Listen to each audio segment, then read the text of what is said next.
Okay, welcome to Module 4. This is a part of the lesson that kind of makes me a little bit sad. So you've done your numbers, you've crunched everything, and your model doesn't validate. What now? Well, first let's understand some of the reasons why things don't validate. So first one is that it's too expensive to execute, which means if you put everything in your financial model and you realize you're going to be spending too much money and you'll be able to acquire enough customers. The next one, the marketed service is too small. So you're doing your financial model and you're plugging in these numbers and they all look great. And then you realize that at the end of the day, the number of users you would have to make your business profitable is more than the number of people in the country or the state or whatever your target market is. It may mean that the problem is real and valid, but not enough people have that problem. The next one is that it doesn't solve the real problem. So if you are going to if you're going to validate, right, you're also going to make sure that you're solving the real problem, right? But if your lean canvas and your 5 whys aren't matching up, then you know you're not really solving the problem, and you have to figure that out. And then the last thing is that it's not better than the existing solution. Like I'm always saying, if people have a problem, they are solving it in a way, even if that problem, the way they solve it is ignoring it. So if you, let's say, charge 1.5 to solve a problem that people are ignoring, it's going to be really hard to convince them to move away from that, right? And you'll see this in a combination of your 5 whys and your lean canvas. So as you're asking your whys and you're trying to pitch your idea, you'll get lukewarm kind of meh responses because people aren't excited by the fact that what you're doing is going to change their lives, right? And that's all startups are trying to do. They're trying to change lives.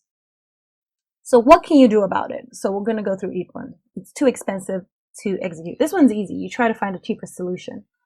But remember, the technology that may make it cheaper may not have been invented yet. So you may just be way ahead of the curve. Think about it like this. If somebody wanted to produce iPhones in 1985, it would have been impossible.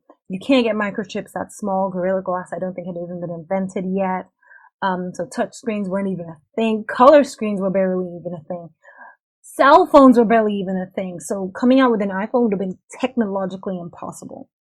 If the market is too small, try to expand your solution so you can increase the number of people you can serve. So for example, using our food example, we said we want to start delivering fresh vegetables and recipes and making these videos so people can learn.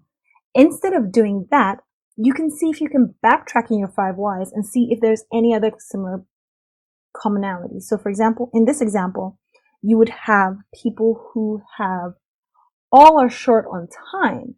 Some people want to cook, some people want food delivered, some people, you can do a hybrid of all those things and you can increase the size of the market that you're trying to serve and access more people.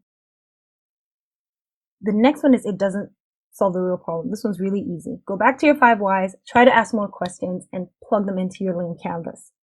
The last one is it's not better than the existing solution. This one is also easy. So you can go back to your lean canvas, try to rewrite your problem solution and your unique value proposition.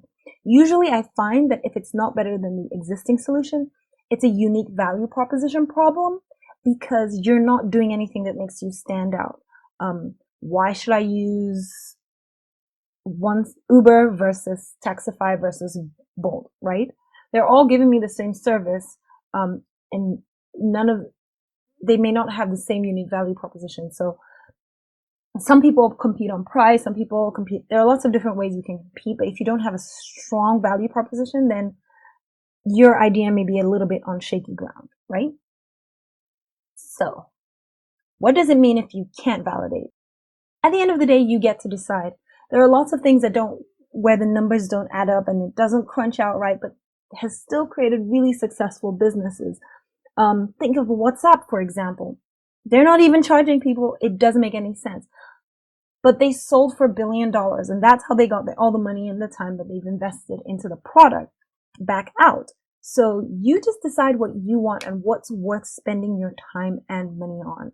That's the most important thing, that you're enjoying yourself and doing something you're truly passionate about. Okay, so that's the end of this module. Looking forward to seeing you in the next one. I think